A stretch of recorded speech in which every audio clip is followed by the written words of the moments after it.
bajja wano musangawo abambadde civilian nga beefudde nti bazze ku musango gwa Besigye olumu nga batusinga n'obungi bwe bamala ne baggulawo be basooka okutulira entebe zonna ne bazijjula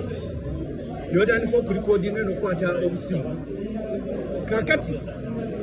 last time bano abapoliisi abali wano bala abambadde uniform mu masaati meereere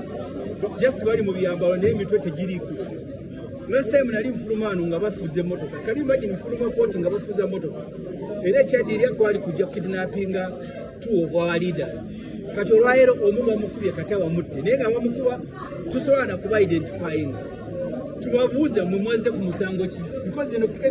mati ezekuulirwa ya Dr. Kizza Besigye abasingamu obungi bajjaji so kulabika kati eno efuuse nayo military court naye bakyusiza bukyusa uniform ne bambala engoye eza bulijjo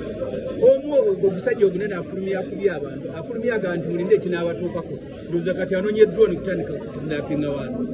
unfortunately abapoliisi abali mu uniform wano mulaba bulabi uniform naye tebaliiwo nabo jati yebafuga.